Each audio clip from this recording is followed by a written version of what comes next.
Too big, too broken, the ship was silent. Only the soft hum of power cells and blinking lights filled the dark cargo bay. Commander Jace Morgan stepped carefully through the dust-covered floor. His flashlight moved slowly, revealing old metal crates. Broken machines and empty cryopods. He was alone? Or so he thought, then he saw it. One pod still had power. The glass was fogged. Inside, a figure rested, large, motionless, breathing. Jace's heart beat faster. This one's still alive. He wiped the glass. His eyes widened. It wasn't human. The body inside was tall, almost 7 feet. Skin was blue-gray with glowing veins. Her arms were strong, built like armor. Scars ran across her shoulders and neck. Her face, though strange, had a calm beauty. Eyes closed, lips slightly parted. A female. Jace hesitated. "What are you doing here?" A few buttons later, the pod hissed. Steam spilled out. The body inside twitched. She woke up with a gasp. Her hands hit the glass. Her eyes opened, glowing gold. She looked straight at him, confused, then afraid. Jace stepped back, hands up. "Easy, you're safe." She stared at him, breathing heavy. Then her voice came out low and rough. Why did you wake me?" "I found your ship. It's abandoned." She tried to sit up. Pain shot through her body. Her muscles stiff. "Cryo-sleep damage." She touched her own chest, then her arms. Then she looked at him again. "You're human." "Yes, name's Jace, commander of the Falcon Drift. What's your name?" She didn't answer. Her eyes darted around as if looking for something or someone. Then she whispered, "I told them not to keep me. I'm not breeding material." Jace frowned. "What do you mean?" She pushed the cryopod lid open and slowly stepped out. Her legs shook. She almost fell, but Jace caught her. "Careful." She looked down at his hands on her arms. Her face twisted in confusion. "You touched me. Why? To help." "No. One ever helps me," she said quietly. "They left me here." Jace led her to a seat. She moved slowly, like she didn't trust her own body. Once sitting, she stared at her hands, large, scarred, strong. "I was made to fight," she said. "But too big to carry life? They said my body is broken?" Jace sat across from her. "You're not broken. You don't know me." "Then tell me." Silence. She looked at him, studying his face like it was a puzzle. "My name is Rena," she finally said. "I was a soldier of the Crow species. We are not born, we are created. Designed for strength, speed, survival. But every female must breed at least once, or be discarded." She touched a scar near her collarbone. "They tested me again and again. I never conceived. They said my body was wrong." Jace listened, his jaw tight. "That's cruel." "That's science," she replied coldly. Suddenly an alarm beeped on his wrist pad. Signal detected. A nearby ship. Jace stood. "Someone's here?" Rena's eyes went sharp. "They found me." "Who?" "Maybe bounty hunters. Maybe my own kind. Doesn't matter. They will take me back or kill me." Jace looked at her, this powerful, broken woman who was thrown away like trash. He stepped closer. "Not while you're on my ship." She looked shocked. "Why would you protect me?" "Because you didn't deserve any of this." Her voice shook. I'm not like your people. I'm too big, too different." Jace gave a small smile. "You're alive. That's what matters."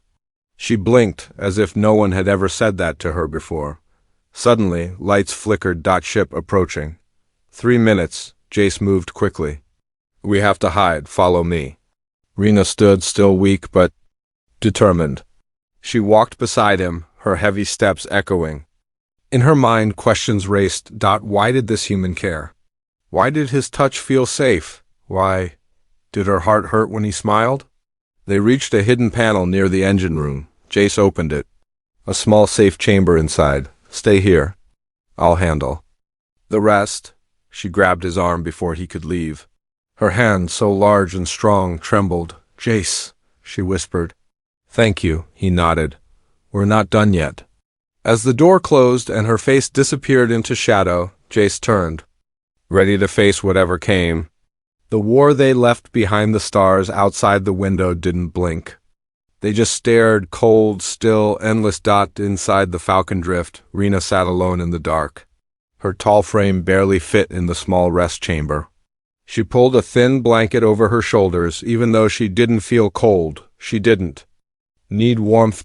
She needed answers. Jace was somewhere on the lower deck, repairing the damage from the ship that had passed earlier. They were lucky the bounty hunters didn't find them. Not yet. Rena looked down at her hands again, rough, calloused, full of old scars. These hands had held weapons, crushed bones, torn enemies apart. But now, they were shaking, not from pain. From memory. From fear. She closed her eyes. And the past came. Back. 10 years ago. Screams, fire, the smell of blood and metal. Rena was standing in the center of a war zone. Her armor was cracked, her left leg injured. Around her, other Krau soldiers shouted commands, her people, her creators, but they didn't look at her with pride, only pity. She still hasn't conceived, one voice whispered. It's been 5 cycles, too big, another said. Maybe something inside is broken, then why keep her? She fights well. She bleeds better. Rena had turned her head and stared. Her golden eyes met theirs, but no one said, sorry. No. One cared. They stopped giving her missions, stopped talking to her, until one day she was told to board a small ship for medical reevaluation. That ship was a lie. They locked her inside, put her in cryosleep, left her in the dark, alone. Forgotten. Now, still having flashbacks. Jace's voice broke through the silence. Rena opened her eyes.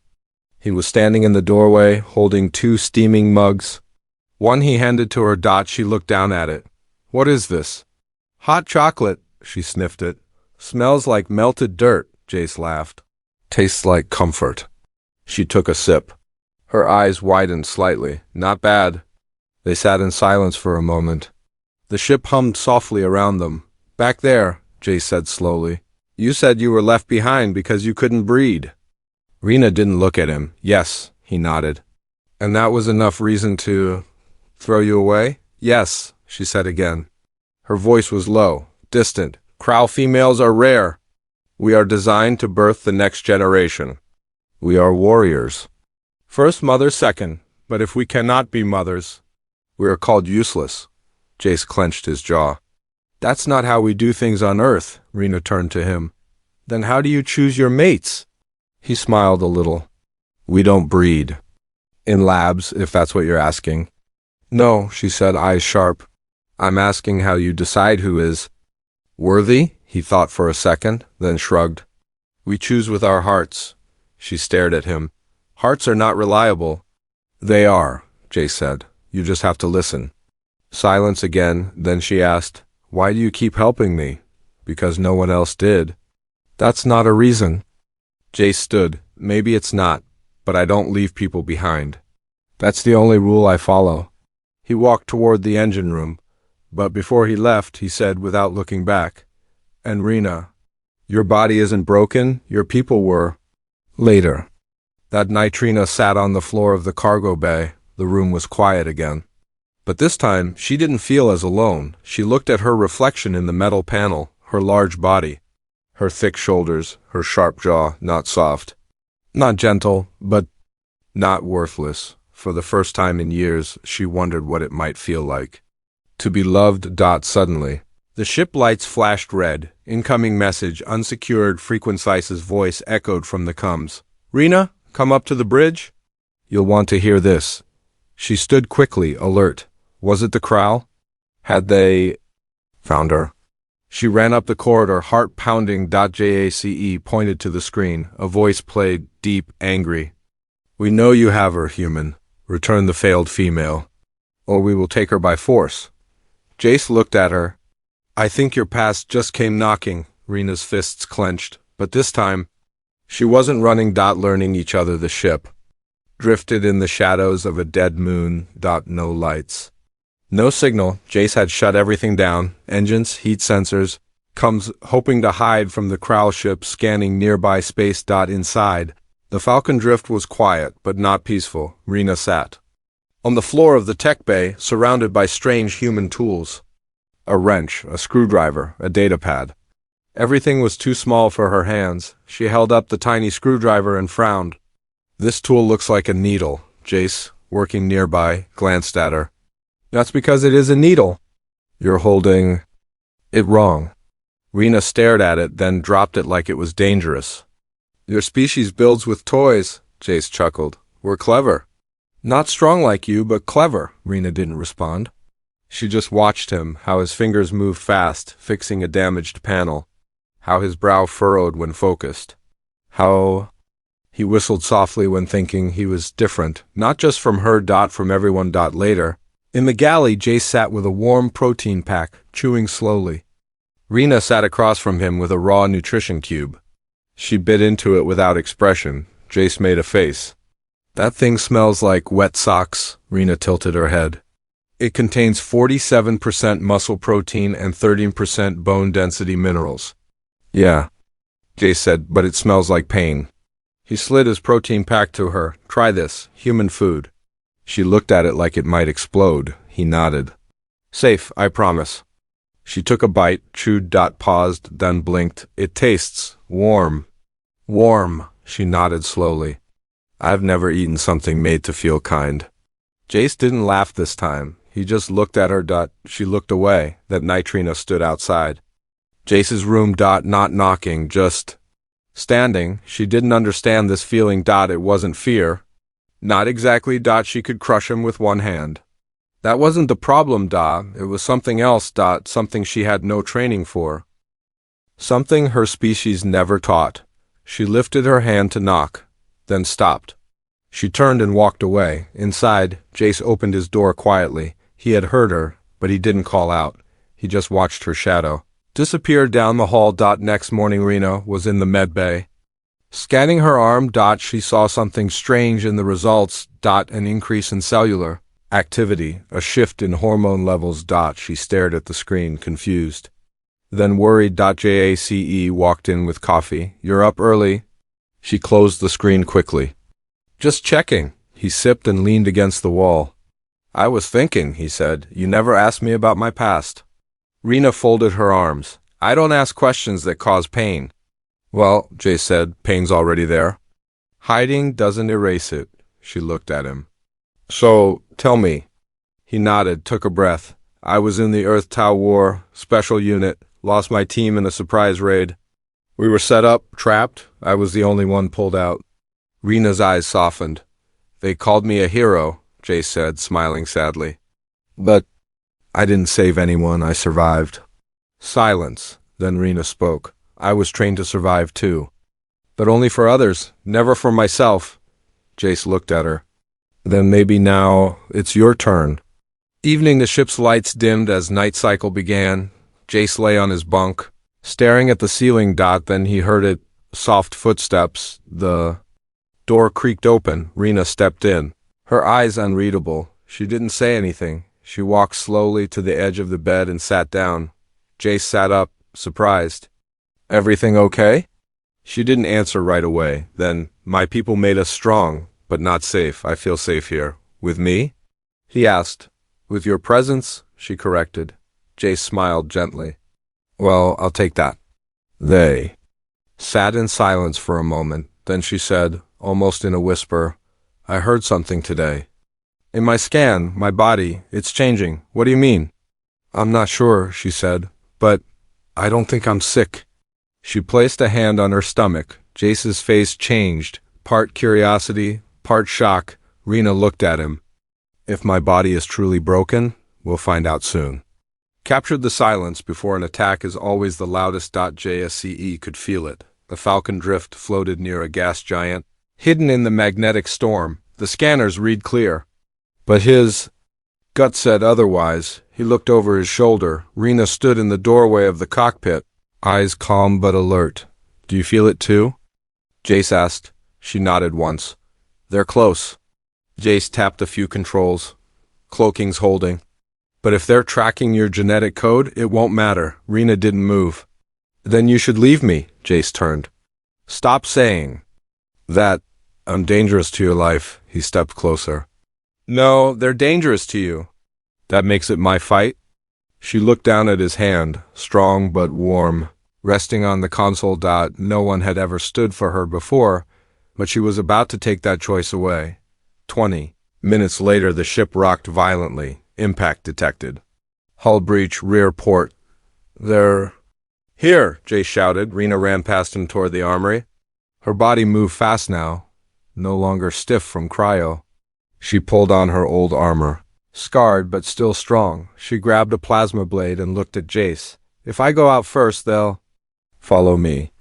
You can run? I'm not leaving you, he shouted, locking his rifle in place. You will if you want me to live, she said quietly. Because if they take you, I'll surrender anyway.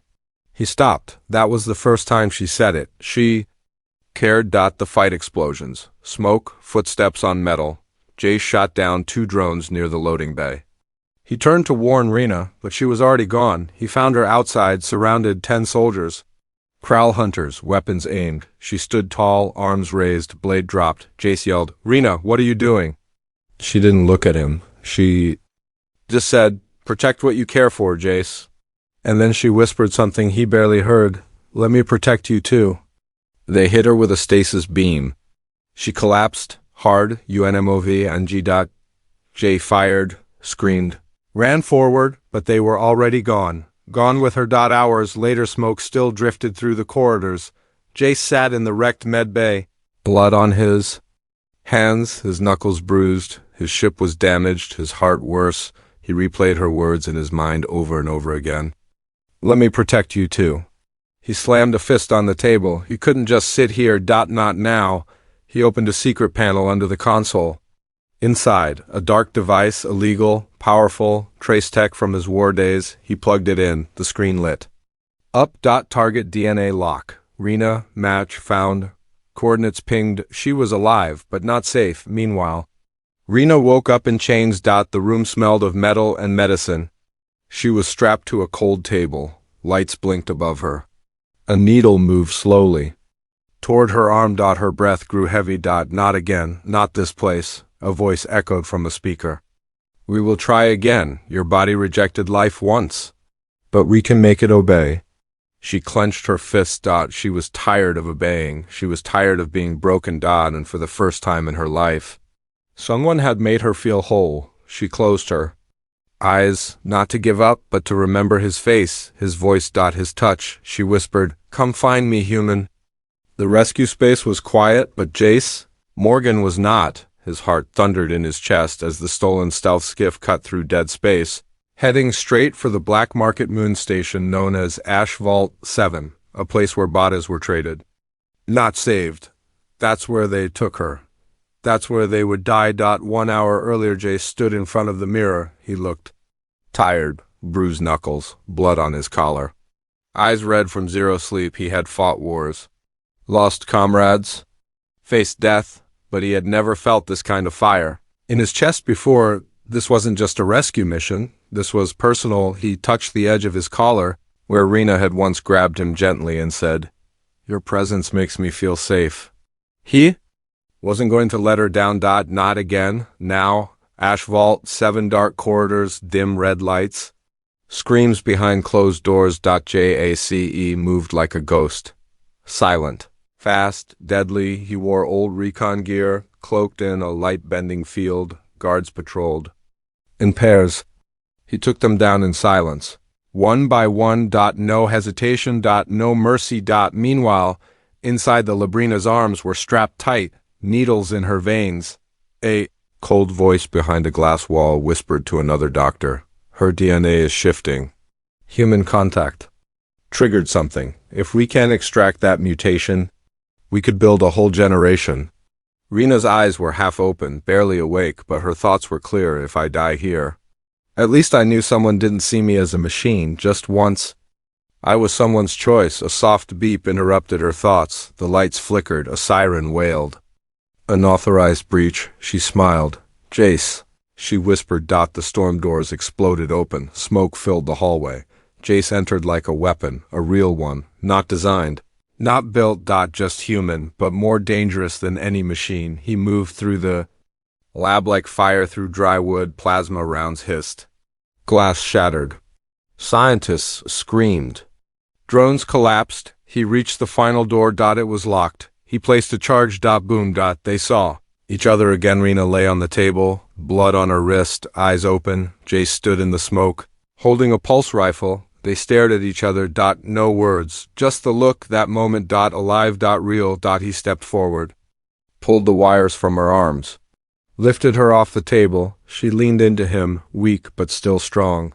I knew you'd come, she said. I would have torn down the stars if I had to, he replied. She smiled, barely. Next time, she whispered. Don't take so long. Escape alarms blared. Backup forces arrived. Jace and Rena ran through collapsing corridors. She stumbled. He caught her. She fired.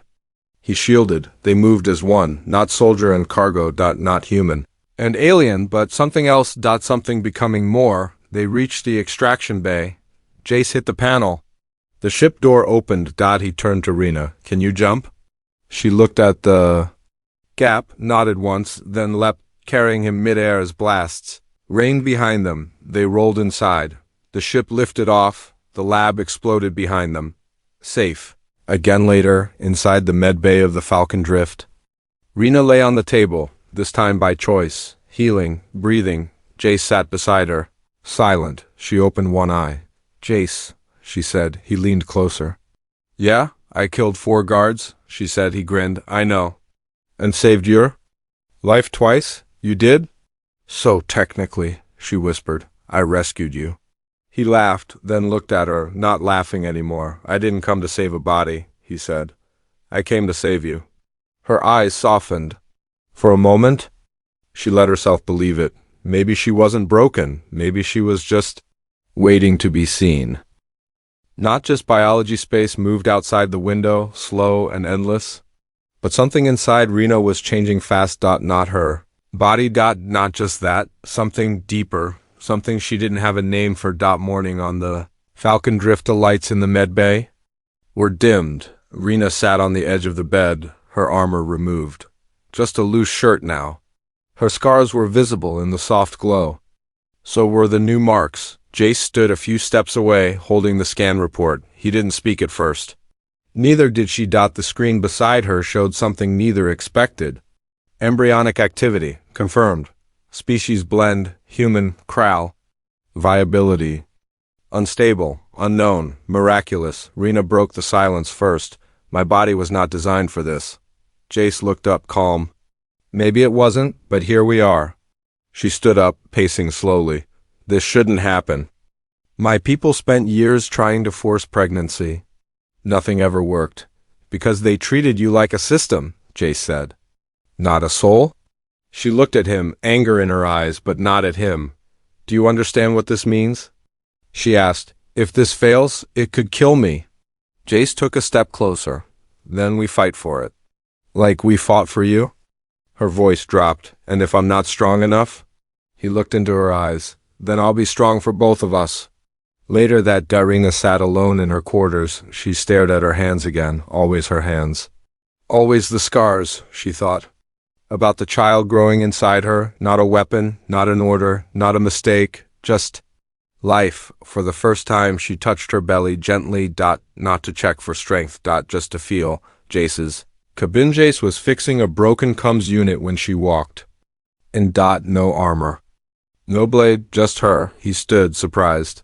Hey, she didn't answer. She walked straight to him and placed his hand on her stomach. His fingers trembled. There's something growing in me, she said, not because of design. Not because of duty, because of connection. Jace didn't say a word. He just nodded, slowly, deeply. She let out a breath she didn't know she was holding. I'm afraid, she admitted. I am too, he whispered. But I've faced armies. She said, I've fought death, and this is scarier, he smiled. That's because this is real. She looked at him. For so long, she whispered, I believed I had no purpose. I was too big, too different, too wrong. And now? He asked. She took his hand again. Now I think I was just waiting to choose. Nightfall. The stars outside the ship glowed quietly. Inside. Jace and Rena sat together in the quiet lounge. No war. No danger. Just breath. And presence. He leaned His head against her shoulder, she didn't move for a long time. They stayed like that, not touching in hunger. Not speaking in fear, just being together, but pieces never permanent in the cockpit. A signal blinked, unmarked ship, fast, sharp, silent, closing in, watching, waiting, someone else knew, someone else wanted. What was inside her, not for love, not for life, but for control, more than design. She was never made to carry life. That's what they told her, too big, too flawed, too dangerous to be a mother, too alien to be loved. But now, Rena could feel a heartbeat inside her, not hers, new, small, real, and for the first time in her life, she wasn't afraid to protect something gentle. The alarm, the Falcon drift, shook, lights flashed red. Jace jumped into the cockpit, scanning fast. Incoming ship, cloaked, no ID. They found her again. Rena stood behind him, armor already on, though it fit tighter now. She placed a hand on her lower belly. Not again, she whispered. They won't take this from me. Jace looked back. You don't have to fight, she nodded, but I choose to. The choice. Jace handed her a plasma rifle. She didn't take it. I'll use my hands, she said. Jace frowned. What if? She cut him off with a soft voice. If I die, she said, let it be as someone who decided. He stepped closer. Then we do this together. The battle. The ship docked. Black armored soldiers poured in. No words, just weapons. Rena moved first. No fear. She grabbed one by the throat and slammed him through the wall. Sparks flew. Jace covered her flank, shooting fast, shouting warnings. They worked as one, not soldier and protector, not man and alien, just partners. The hallway filled with smoke. A grenade rolled. Rena turned to shield him. Instinct, not order. The blast hit her side. She screamed, not in pain, but in rage. They tried to hurt what was hers.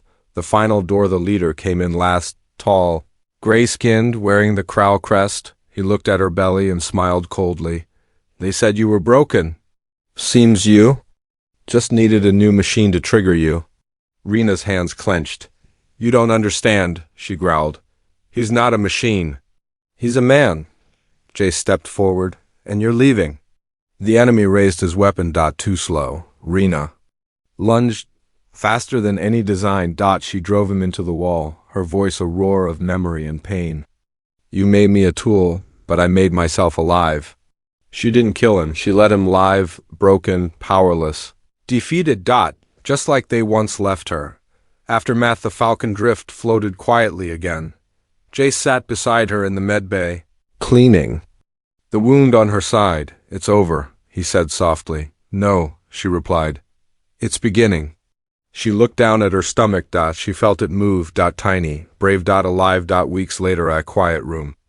Warm lights, no weapons, no alarms. Rena held a small baby in her arms. Skin pale blue, eyes golden brown. A soft cry. A tiny hand gripping her finger. Jace sat next to her, his voice low. She's beautiful. Rena nodded. She's not supposed to exist. Jace smiled. Neither was love in your world. They looked at each other, and in that moment, two broken pieces from two different stars fit perfectly. Final line. She was not made to love. She was not made to give life, but she did. Both, because she was more than designed. She was chosen. She was free.